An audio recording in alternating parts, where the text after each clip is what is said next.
Israel menjatuhkan bom untuk mencegah perang nuklir, tetapi akhirnya melepaskan kemarahan bangsa Persia.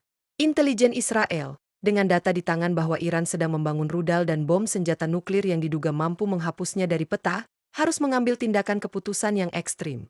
Pada tanggal 13 Juni, pukul 4.18 pagi, Israel meluncurkan operasi bernama Leon, dieksekusi dengan presisi bedah oleh skuadron F-35 Adir dan pembom siluman.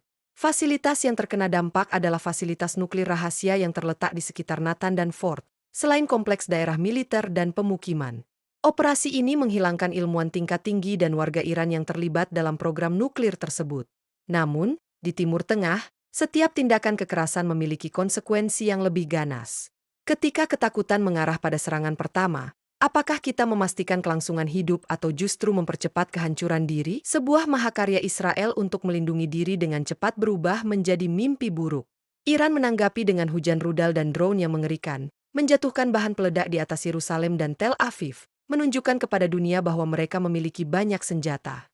Dalam hitungan menit, Iran mengaktifkan respon militer dalam skala yang belum pernah terjadi sebelumnya, yang mereka sebut Operasi Janji Sejati 3. Dari pangkalan strategis dekat Teheran, ratusan rudal balistik dan drone bunuh diri lepas landas serentak. Tujuan serangan ini jelas, menjenuhkan dan menembus sistem pertahanan canggih Israel, termasuk kubah besi yang terkenal, gelombang David, dan sistem Arrow 2 serta Arrow 3. Namun, yang membuat perbedaan dramatis dalam operasi ini bukan hanya jumlah besar senjata yang dikerahkan, tetapi juga strategi teknologi canggih yang digunakan. Rudal seperti Emad, Qadar 1, Kebar Sheckham, dan Fatah 2, dengan kepala manuver dan kecepatan terminal hampir Mach 5, bercampur dengan kawanan drone kamikaze yang terkoordinasi, Shahed 136. Dengan taktik ini, Iran menciptakan kebingungan mutlak, melelahkan amunisi pertahanan Israel. Ketika hujan proyektil yang tiada henti datang, Israel mungkin bertanya, bagaimana ini bisa terjadi? Dalam video yang beredar, rudal melaju dengan cepat sebelum dampaknya, tampak praktis tak terhentikan. Desainnya menggabungkan hulu ledak dengan sistem propulsi independen yang menyalakan roket tambahan di kilometer terakhir, meningkatkan kecepatan secara brutal hingga 5 kali kecepatan suara sebelum mengenai targetnya.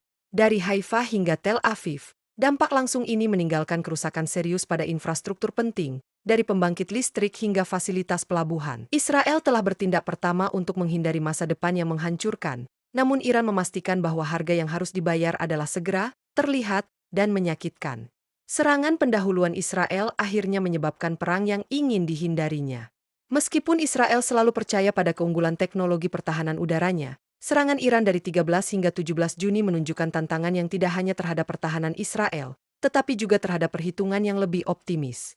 Salah satu senjata yang paling ditakuti adalah Fatah 2, rudal hipersonik pertama Iran, yang menurut media Iran mencapai kecepatan luar biasa lebih dari Mach 13, sekitar 16.000 km per jam.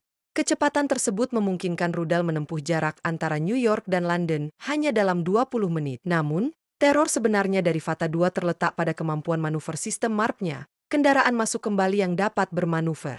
Rudal ini mampu mengubah lintasan tepat sebelum benturan, membingungkan sistem anti-rudal Israel yang membutuhkan lintasan yang dapat diprediksi. Ketika Israel berusaha menghadapi serangan yang datang, mereka tidak hanya berhadapan dengan rudal, tetapi juga dengan taktik serangan bertingkat yang dirancang untuk menciptakan kekacauan dan kebingungan total. Lapisan pertama dari serangan ini adalah kawanan pesawat tak berawak Shahed. Gelombang pertama terdiri dari lebih dari 100 drone Iran yang beroperasi sebagai kecerdasan kolektif, terbang bersama dalam formasi kompak.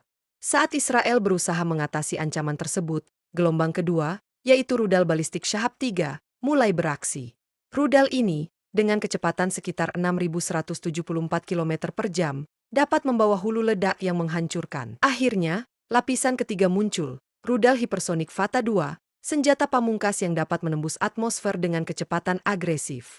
Dalam waktu singkat, rudal ini hampir mustahil untuk dideteksi dan mampu menghancurkan target strategis dengan presisi letal. Israel menghadapi realitas bahwa lebih dari 100 proyektil terbang menuju Tel Aviv, Yerusalem, dan kota-kota strategis lainnya. Meskipun Israel memiliki sistem pertahanan canggih, biaya untuk mempertahankan diri menjadi sangat besar. Sementara Iran meluncurkan puluhan rudal dengan biaya yang jauh lebih rendah, Israel menghabiskan miliaran dolar untuk membela dirinya.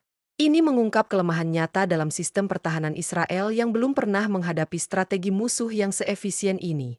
Dalam medan perang abad ke-21, rudal yang paling berbahaya bukanlah yang paling mahal, tetapi yang paling cerdas dan efektif.